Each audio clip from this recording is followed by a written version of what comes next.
The shuttle doors opened with a soft hiss, and Cadet Elena Vasquez stepped onto Orbital Station Varith 7 for the first time in her life.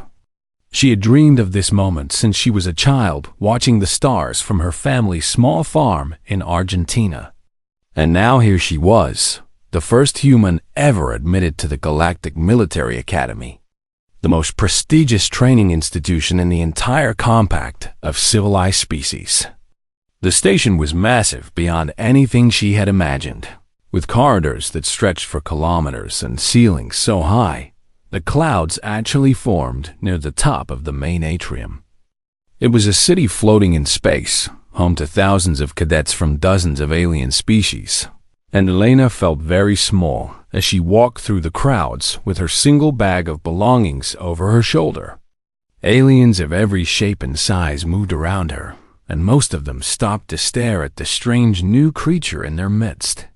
She could hear their whispers, even though she did not understand most of their languages. And she knew exactly what they were saying because the translators built into her earpiece picked up enough words to paint a clear picture. Soft, weak, primitive, mistake. Humanity had only made contact with the Galactic Compact 3 years ago, and in that short time, humans had earned a reputation as a backward species that had barely crawled out of their own gravity well. Their technology was considered laughable, their biology was seen as fragile, and their admission to the academy was viewed by many as a political favor, rather than a recognition of genuine potential. Elena ignored the stares and kept walking toward the registration center, her boots clicking against the polished metal floor with each confident step. She had faced doubt her entire life, and she had learned long ago that the only answer to contempt was excellence. The registration process took 2 hours, and by the end of it, Elena had been assigned to Barrack 7, Fire Team Caller, and she made her way there with a datapad clutched in her hand, showing directions through the maze-like corridors of the station. When she finally found her assigned quarters and stepped inside, 4 aliens turned to look at her, and not one of them seemed happy to see her. The first was a Gorvathi, a massive, reptilian creature that stood nearly 3 meters tall with scales the color of dried blood and eyes like molten gold. His name was Dracus, and he was clearly the dominant personality in the room, lounging on his bunk like a predator resting after a hunt. The second was a Scythian, a being made entirely of crystalline energy that shifted colors as it moved. Her name was Velisis, and she regarded Elena with the cold curiosity of a scientist examining a particularly unimpressive specimen. The third was a Tefani, an insectoid creature with 4 arms and compound eyes that seemed to track every movement Elena made. His name was Crix, and unlike the others, his expression was difficult to read. The fourth was a Corvellian, an avian predator with sleek feathers and talons that looked sharp enough to cut through steel. Her name was Sareth, and she clicked her beak in what Elena's translator identified as mild amusement. "So this is the human," Dracus rumbled, his voice like stones grinding together, and he rose from his bunk to tower over Elena with obvious intimidation. "I had hoped the rumors were wrong, but here you are, a soft little mammal playing at being a soldier." Elena met his gaze without flinching, even though her heart was pounding in her chest.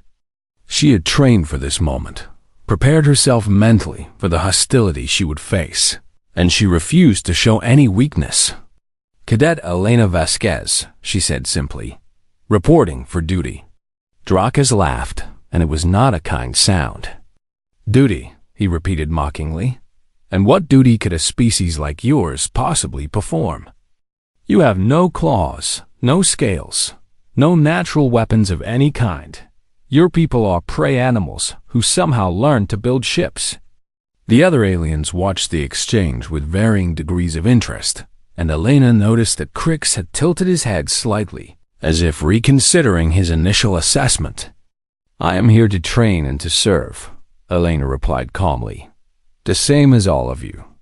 "The same," Velisis interjected, her crystalline voice chiming like bells. "That is amusing." We are the children of warrior races that have dominated the galaxy for millennia. And you are the representative of a species that was still fighting with chemical explosives while we were mastering faster than light travel. Elena said nothing to that because there was nothing to say. It was true that humanity was technologically behind, and she could not argue with facts. But she also knew that technology was not everything, and the aliens would learn that lesson soon enough.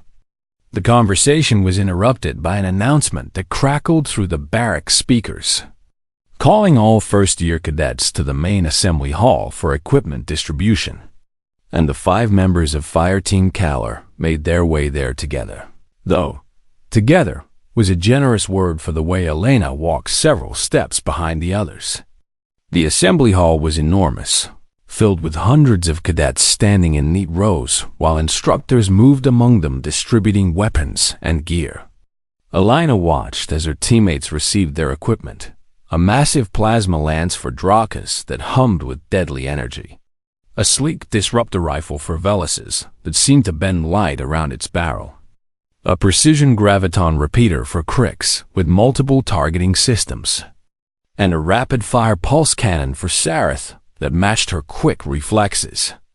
And then, an instructor stopped in front of Elena and handed her a small case. She opened it and found a compact kinetic pistol nestled inside her. People called it a Sidon, a weapon that fit comfortably in one hand and fired metal projectiles using controlled chemical reactions. It was simple, reliable, and to the aliens watching her, it looked like a toy. Drakas burst into laughter, and soon other cadets nearby joined him. "That is your weapon," he gasped between laughs. "That little thing. My hatchlings play with more dangerous objects."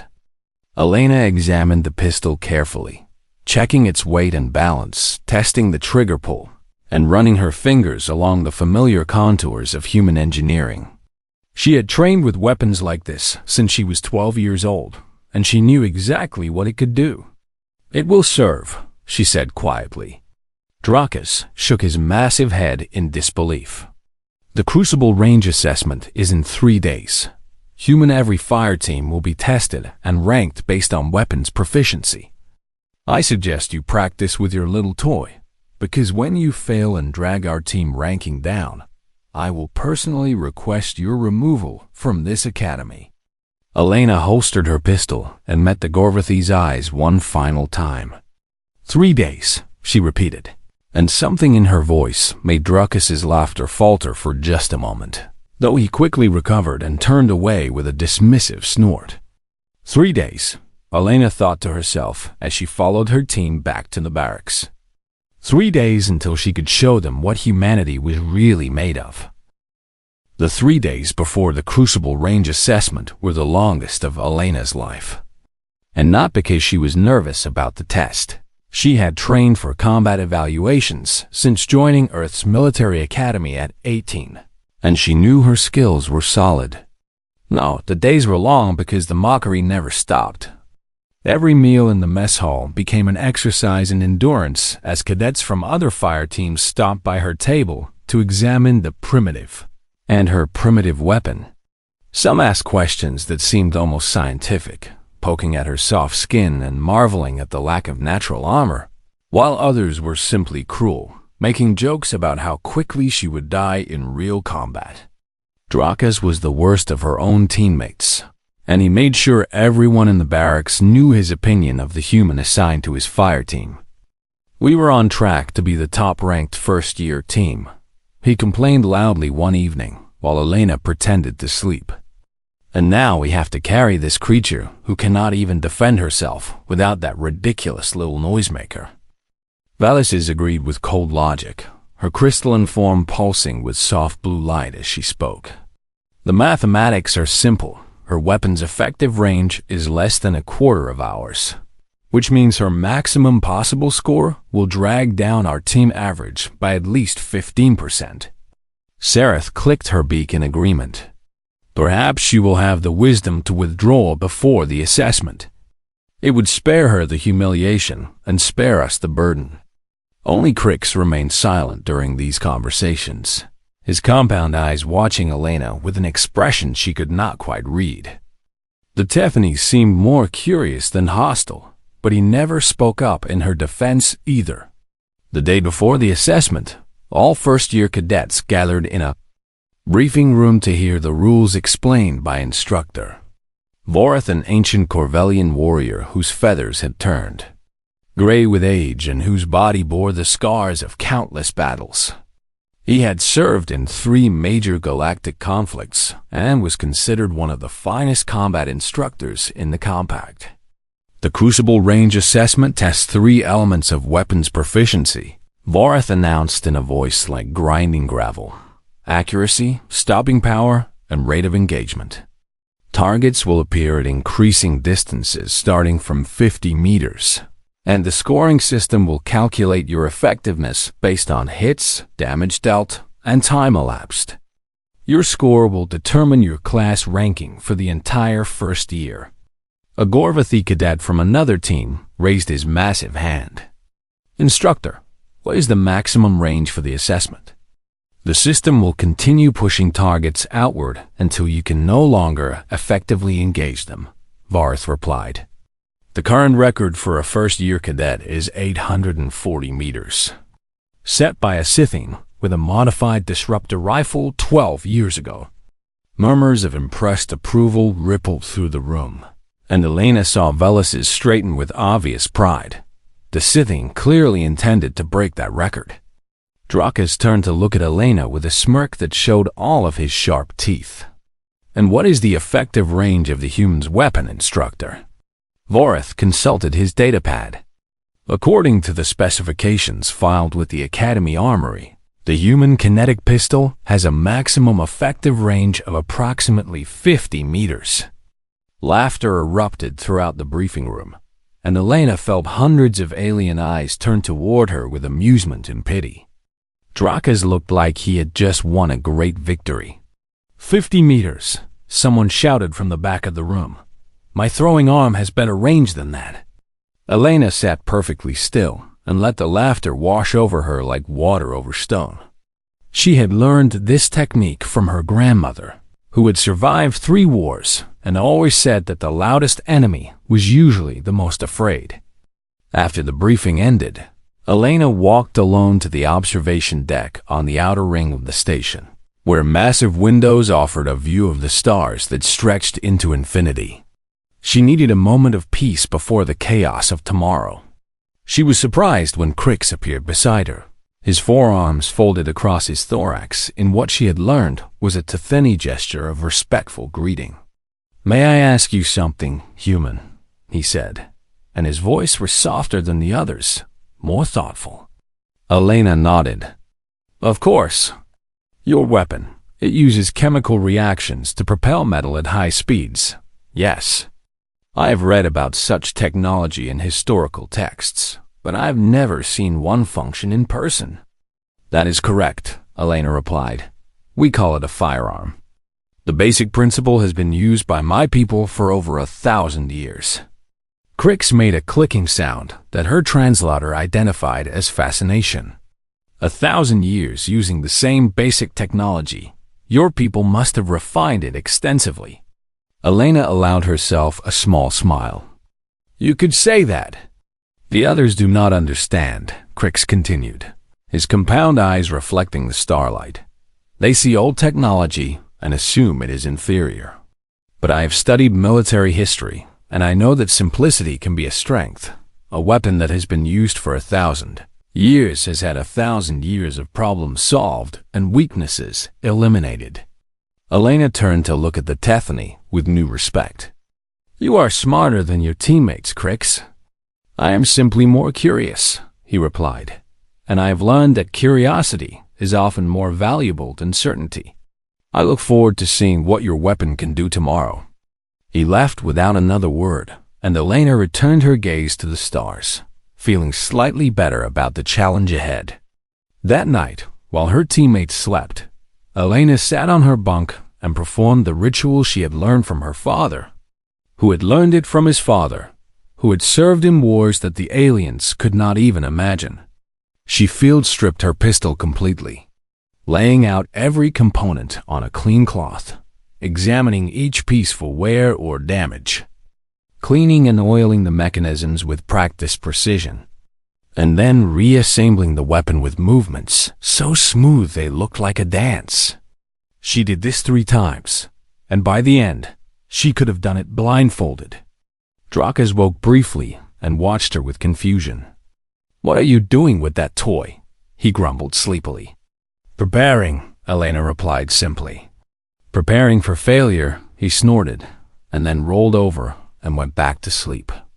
Elena finished her work and lay down on her bunk, but she did not sleep for a long time. Instead, she stared at the ceiling and thought about everyone who had brought her to this moment. Her parents who had supported her dreams, her instructors who had pushed her beyond her limits, her ancestors who had fought and bled and died so that their descendants could reach the stars. Tomorrow, she would not let them down. The morning arrived faster than she expected, and when the alarm sounded, Elena was already awake and dressed. She holstered her pistol, took a deep breath, and followed her teammates toward the crucible range. Drakas paused at the door and looked back at her with something that might have been pity. "Try not to cry when you fail. Human, it will only make things more embarrassing for all of us." Elena smiled at him, and something in that smile made him uncomfortable. "We will see," she said quietly, and then she walked past him toward her destiny. The Crucible Range was unlike anything Elena had ever seen. A massive enclosed arena that stretched for nearly a kilometer in every direction, filled with advanced holographic projectors and automated target systems that could simulate any combat environment imaginable. The walls were lined with observation galleries, where hundreds of cadets and instructors had gathered to watch the assessments. And giant holoscreens displayed scores and statistics in real time for everyone to see. Fireteam after fireteam cycled through the assessment, and Elena watched from the waiting area as aliens of every species demonstrated their weapons and their skills. The Gorvathi were predictably powerful, their plasma lances carving through targets with raw destructive force, while the Scythene were elegant and precise, their disruptors hitting exact weak points with mathematical perfection. The Corvellians were fast, their enhanced reflexes allowing them to engage multiple targets in the time it took other species to aim at one. And the Tethani were tactical, using their multiple arms to operate complex targeting systems that calculated optimal firing solutions in real time. The scores were impressive across the board. Most cadets were scoring in the high 70s and low 80s, with exceptional performers reaching into the 90s. The current top score belonged to a massive Gorvathi named Thorax, who had achieved a 947 with his heavy plasma cannon. And he stood in the observation gallery, accepting congratulations like he had already won. Elena studied each performance carefully, noting the patterns in how the scoring system worked. It valued accuracy highly, but it also rewarded damage output and speed. A cadet who could hit targets quickly and devastate them completely would score higher than one who was merely precise. Finally, after what felt like hours of waiting, Fireteam Caller was called to the assessment floor. Drakas went first, as befitted his self-appointed role as team leader. He strode to the firing line with his plasma lance held high, playing to the crowd in the observation galleries. And when the buzzer sounded to begin his assessment, he unleashed a torrent of superheated destruction that turned the first wave of targets into molten slag. The crowd cheered as his score climbed higher and higher, and Elena had to admit that the Gorvathi was genuinely skilled. His aim was true. His reflexes were sharp, and his weapon was devastatingly powerful. By the time the targets exceeded his effective range at just over 700 meters, he had achieved a score of 912. "Beat that, human?" he growled as he walked past Elena, still radiating heat from his weapon's discharge. Velis's went next, and her performance was beautiful in its cold efficiency. Her crystalline form seemed to merge with her disruptor rifle, and each shot she fired bent light around it before striking targets with phase-shifted precision that bypassed armor entirely. She pushed the targets out to nearly 800 meters before her accuracy began to drop, and her final score was 891. Crix followed, his forearms working in perfect coordination to operate his graviton repeater, while simultaneously adjusting targeting parameters. He was not as flashy as Dracus or as elegant as Velas's, but his methodical approach was effective, and he finished with a score of 874. Sareth was last among the aliens, and her Corvellian speed was breathtaking to watch. She engaged targets so quickly that the automated system struggled to keep up with her hit confirmations, and her final score of 889 reflected her exceptional reflexes. And then it was Elena's turn. She walked to the firing line with her small pistol in her hand, and the observation galleries fell silent before erupting in laughter. Compared to the massive weapons her teammates had wielded, her sidearm looked almost comically inadequate, a child's toy brought to a warrior's competition. "Is she serious?" someone shouted from the galleries. "Maybe she forgot her real weapon," another voice called out, and the laughter intensified. Instructor Vorith approached Elena with a datapad in his taloned hands. "Cadet Vasquez, please confirm your weapon's maximum effective range for the official record." Elena nodded calmly. "The weapon is accurate to approximately 50 meters, Instructor." More laughter from the galleries, and she heard Dracus's distinctive rumble among the voices. "However," Elena continued, and something in her voice made the laughter begin to die down, "I will not need the maximum distance. The weapon performs optimally at closer ranges, and I intend to demonstrate its true capabilities." Vorith studied her with ancient eyes that had seen countless cadets come and go. "Very well, Cadet, take your position. The assessment will begin on the buzzer." Elena walked to the firing line and stood with her feet shoulder-width apart, her pistol held in a two-handed grip that felt as natural as breathing. She had stood like this thousands of times before on training ranges, in simulation chambers, and in the quiet moments when she practiced alone, because practice was the only thing that separated the living from the dead. The first wave of targets would appear at 50 meters, and she knew exactly what she was going to do. The observation galleries had grown strangely quiet, as if the aliens sensed that something unexpected was about to happen. Even Dracus had stopped laughing and was watching with narrowed golden eyes. Crix leaned forward slightly, his compound eyes fixed on Elena with intense curiosity. Velas's crystalline form had shifted to a deeper blue, which Elena had learned indicated heightened attention. Sareth's feathers were ruffled in what might have been anticipation. Instructor Vorith raised his hand to signal the start of the assessment, and Elena felt the world narrow down to just her weapon, and the empty space where the targets would appear. "Cadet Vasquez," Vorith announced in a voice that carried across the entire arena, "your crucible range assessment begins now."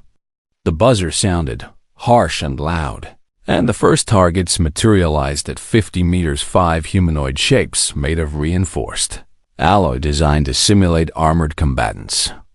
Elena raised her pistol, took one steady breath, and then she began to show the galaxy what humanity could do. The first shot cracked through the air like thunder. The sound was unlike anything the alien cadets had ever heard, a sharp, brutal crack that echoed off the walls of the crucible range like a physical force. And several of the observers actually flinched backward as if they had been struck. The plasma weapons they were familiar with made soft humming sounds. The disruptors produced gentle whines. The graviton repeaters clicked quietly as they fired. But this was violence made audible, a controlled explosion that announced death with unmistakable authority. And the first target did not simply fall. It was punched backward with such force that the reinforced alloy chestplate crumpled inward like paper. The scoring system registering not just a hit but catastrophic structural damage. That would have killed any living creature wearing that armor. Elena fired again before the first target had even finished falling. Crack! The second target's head snapped back, a neat hole appearing exactly between where its eyes would have been. Crack! The third target spun sideways as the round tore through its shoulder joint. Crack! Crack! The fourth and fifth targets collapsed almost simultaneously, and the entire first wave had been eliminated in less than 3 seconds. The observation galleries were completely silent, now, not the mocking silence of before, but the stunned silence of beings who were witnessing something they did not understand. Instructor Vorith leaned forward in his observation post, his ancient eyes widening as the scoring system struggled to process what it was seeing.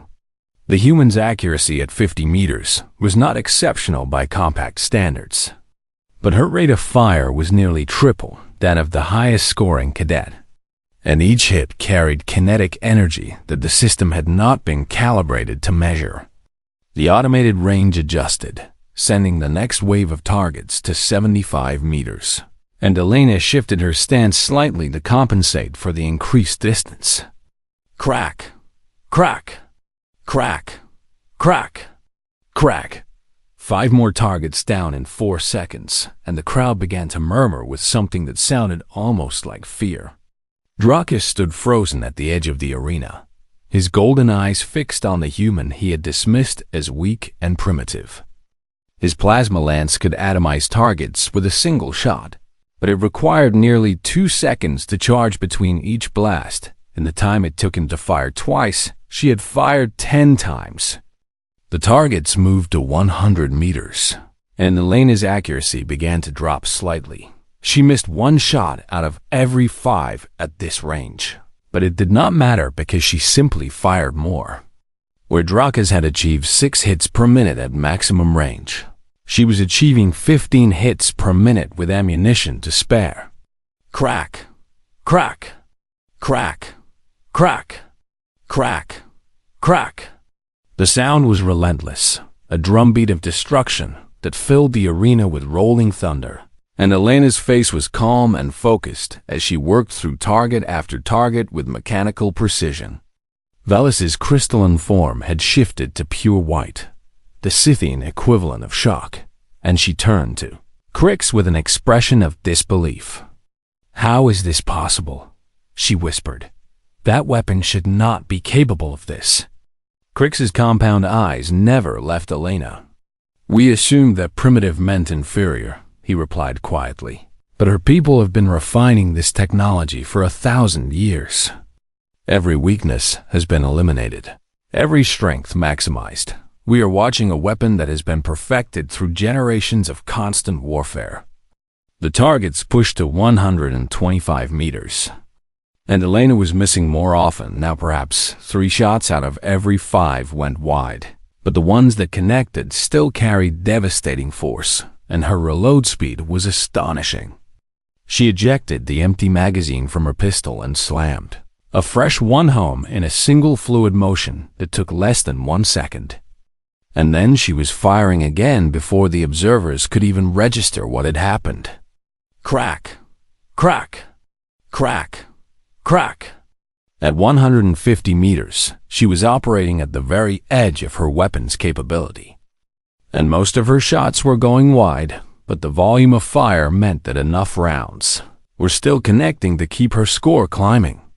Finally, the targets stopped appearing, and the automated voice of the scoring system announced the end of her assessment. The arena fell silent again, and everyone, cadets, instructors, observers, turned to look at the giant holoscreens where the scores were displayed. Alana Vasquez, Human Fireteam Kala 963. For a long moment, nobody moved. Then Crix began to make a clicking sound that Alana's translator identified as applause. And slowly, hesitantly, other aliens joined him, not everyone, but enough that the sound built into something almost like respect. Elena holstered her pistol, turned, and walked toward the exit with the same calm demeanor she had maintained throughout the entire assessment. As she passed Drakas, she paused and looked up at the towering Gorvathy who had mocked her so mercilessly. "On Earth," she said quietly, just loud enough for him and his nearby teammates to hear, "this is considered a small gun." Drakas's jaw dropped open, and no words came out. Elena continued walking without looking back. In the instructor's observation post, Vorath pulled up historical combat reports he had not looked at in decades-old intelligence assessments from humanity's first contact. Barely studied because nobody had considered the primitive newcomers to be worth serious analysis. The reports described human military history in dry, academic terms. Thousands of years of continuous warfare. Weapons that evolved from sharpened rocks to nuclear devices. A species that had nearly destroyed itself multiple times through its own capacity for violence. Vorath had dismissed those reports as the desperate boasting of a weak species trying to seem more threatening than it was. But now, watching the human cadet walk calmly through a crowd of stunned aliens, he was not so sure. He began typing a request for updated intelligence on human military capabilities, flagging it as high priority. In the changing room, Elena sat alone on a bench and allowed herself one moment of private triumph. Her hands were steady, her breathing was calm, and her heart was finally slowing from the controlled intensity of combat focus. She had done it. She had proven that humanity belonged here. But as she looked at the pistol in her hands, she knew that this was only the beginning. One good score did not erase centuries of alien prejudice, and there would be more challenges ahead, more doubts to overcome, more assumptions to shatter. She was ready for all of them. The door opened, and Crix entered the changing room. The Tethany stood in silence for a moment, and then he made a formal gesture that Elena recognized from her cultural briefings, a sign of respect between equals. "I told you, I was curious to see what your weapon could do," he said simply. I was not disappointed. Elena returned the gesture. "Thank you, Crix." He nodded and left without another word, and Elena allowed herself a small smile. Wanna lie, it was a start. News of the human score spread through the academy like wildfire, carried by whispered conversations in corridors and shocked messages sent across species networks. By the time Elena returned to her barracks that evening, every cadet in the station knew her name and her impossible achievement. The cadets who had mocked her just hours before now stepped aside when she passed, their eyes following her with a mixture of confusion and wariness. Some still wore expressions of disbelief, as if they expected to wake up and discover that the whole thing had been a strange dream, while others looked at her with something new in their gazes, not friendship. Not yet, but perhaps the beginning of respect. Drakas was waiting in the barracks when she arrived, standing in the center of the room with his massive arms crossed over his scaled chest. The other members of Fireteam Kalar were there too, watching in tense silence as the Gorvathy and the human faced each other. "The scoring system must have malfunctioned," Drakas said, but his voice lacked the conviction it had carried before. "Kinetic weapons are primitive. They cannot possibly outperform plasma technology." Elena set her equipment bag down on her bunk and turned to face him fully. "The system did not malfunction, Drakas. It measured exactly what happened. I hit more targets faster and with sufficient force to achieve a higher score than anyone else in our year. But your weapon has no power compared to mine," he protested, gesturing at the plasma lance mounted on the wall above his bunk. "One shot from my lance can vaporize a target completely." "Yes," Elena agreed calmly. "One shot every 2 seconds after a charge cycle. My weapon fires as fast as I can pull the trigger, and I can pull the trigger very fast indeed." Velis's made a soft chiming sound that indicated reluctant acceptance. "The mathematics are undeniable," she admitted. "Rate of fire multiplied by accuracy and damage yields total score. Her weapon's individual power is lower, but her volume of fire more than compensates." Sareth clicked her beak thoughtfully. I have never considered that approach before. Corvellian doctrine emphasizes single precise strikes over multiple lesser attacks. Perhaps there is something to learn from this. Drakes looked around at his teammates as if they had betrayed him. You cannot be serious. She got lucky, nothing more. Lucky, Quix interjected quietly, and all eyes turned to the Tethany. I watched her field strip and reassemble that weapon 3 times the night before the assessment. I watched her hands move with the precision of a surgical machine. I watched her remain calm while we insulted and mocked her. That was not luck, that was training, discipline, and skill. The room fell silent, and Drakes seemed to struggle with emotions he was not accustomed to feeling. Gorvathy were raised to value strength above all else, and he had assumed that strength meant size and raw power. The idea that a small, soft creature with a primitive weapon could outperform him challenged everything he believed. Finally, he turned and walked toward the door, pausing at the threshold to look back at Elena. This changes nothing, he growled, but even he did not seem to believe it. The door closed behind him, and Elena let out a breath she had not realized she was holding. 2 hours later, she received a summons to Instructor Varus' office. The ancient Corvellian was sitting behind a desk covered in datapads and holographic displays when Elena arrived, and he studied her with eyes that had seen more combat than she could imagine. She stood at attention and waited for him to speak. At ease, Cadet, he finally said, and she relaxed slightly. I have been reviewing your assessment, and I have questions. I will answer what I can, Instructor. Varus tapped one of his datapads. According to the intelligence files we received when humanity joined the Compact, your species is relatively young and technologically primitive. But today I watched you demonstrate a level of weapons proficiency that rivals cadets from warrior species with millennia of military tradition. Explain this contradiction. Elena considered her words carefully. With respect, Instructor, there is no contradiction. My species may be young by galactic standards, but we have spent most of our existence fighting each other.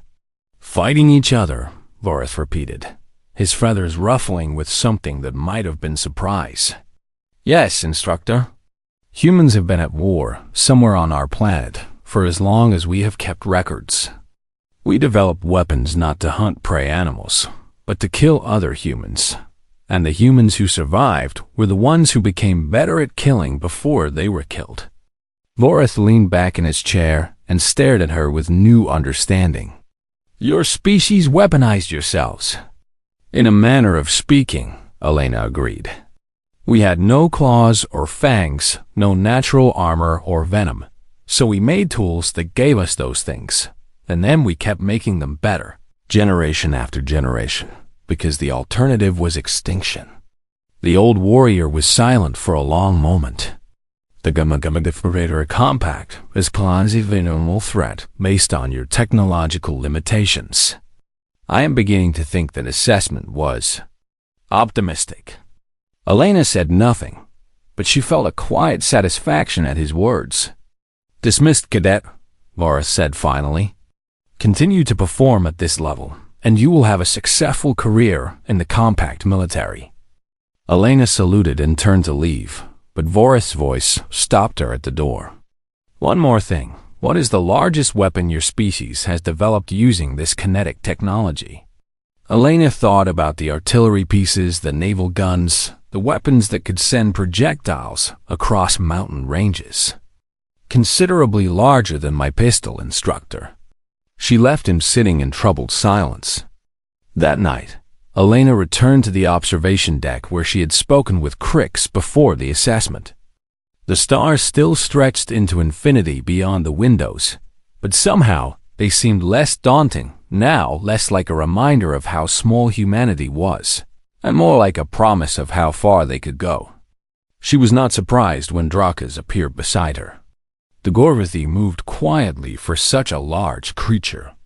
They stood in silence for a long time, neither willing to speak first, Until finally, Drakas made a sound that Elena's translator struggled to identify, something between a growl and a sigh. "I have never been outperformed by a smaller creature," he said slowly, as if each word cost him something. In Gorvathi culture, such a defeat would mean shame and dishonor. Elena waited for him to continue.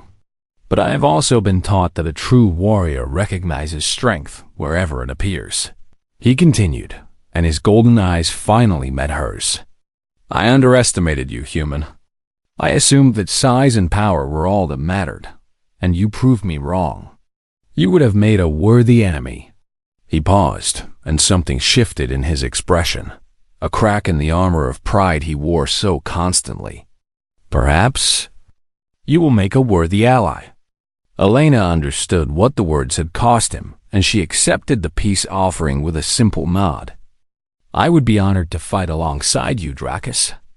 The Gorvathi nodded once, sharply, and then walked away without another word. But Elena knew that something fundamental had changed between them.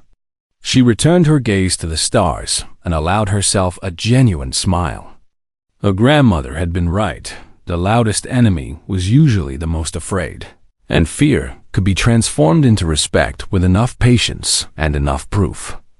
Elena had provided the proof, and now she would build on this foundation until humanity's place in the galaxy was secure. Somewhere among those distant stars, generations of human soldiers who had carried weapons just like hers were probably laughing. "Welcome to the galaxy," Elena thought to herself as she headed back to the barracks. "You have no idea what is coming."